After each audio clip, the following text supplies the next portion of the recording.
What up? It's the real Keeks. Any other fabrication of your imagination. And I'm back with another Rekkyou Sensen Chapter review, Chapter 22. And we pick up where we left off, where Deanna was hit by Nars, and everyone is asking do they plan to destroy the battlefield. And Deanna is still using her ability to attack Nars with the ground, but he dodges it. Nars was trying to get close, but he know it won't be that easy. The crowd explains how Deanna's resonance differs from everyone else's because everyone else's, their cells, fuse with the resonance material. But Deanna manipulates a substance different from her cells, which is the earth. And this is due to her cells becoming grains of sand. So she can fuse her cells with the earth. So basically the whole battlefield is her weapon. And she has a irregular type singular resonance, and it's called Shangri-La. And her plan is to trap Nars, but he escapes. But she corners him by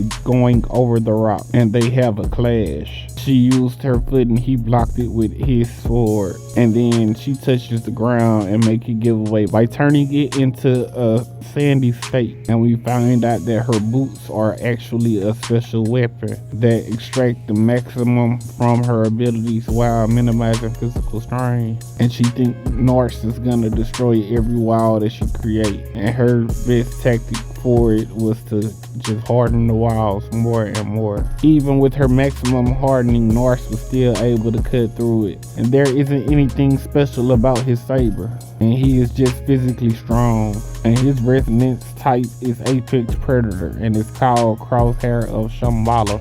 It gives him better eyesight than most people. It allows him to see things that other people can't see. And he's breaking all these rocks with one single attack. And the bird that he is resonating with is the white-tailed eagle. And they can spot and recognize a small animal from 100 meters away. A vision approximately 8 times superior to humans. It gives him the ability to detect and eliminate invaders. And it also has another ability called kleptoparasitism. And this is the ability to approach prey hunted by another individual. In other words, stealing. This allows him to know where he should aim.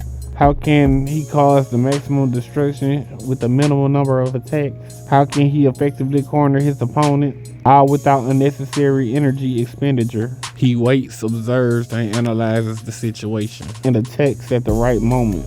Nars found a weakness and he is aiming for Diana's boots. She knows that she can't beat him in a battle of endurance. For some reason, Nars hesitates, and he explains how everyone else he has ever fought had motives to do something.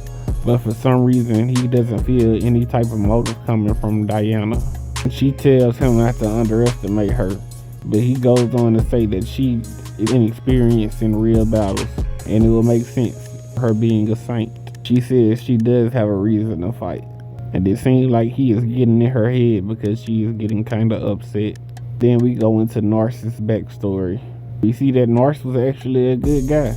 When rent was due, he gave more than he should have. We see that he still stays with his family. He has a pretty big family, mom, dad, and 5 siblings. They seem to be sick, and that's where the chapter ends. This was a pretty decent chapter.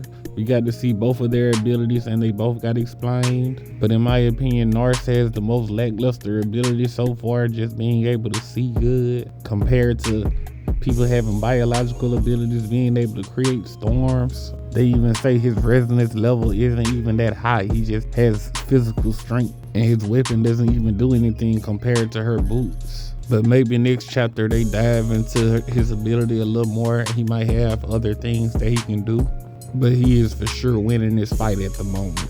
But I am glad to see he's not a homicidal maniac. But that's all I got for you today. Like, share, and subscribe for more manga reviews, and if you like versus battles. And follow Universal Debates on Facebook.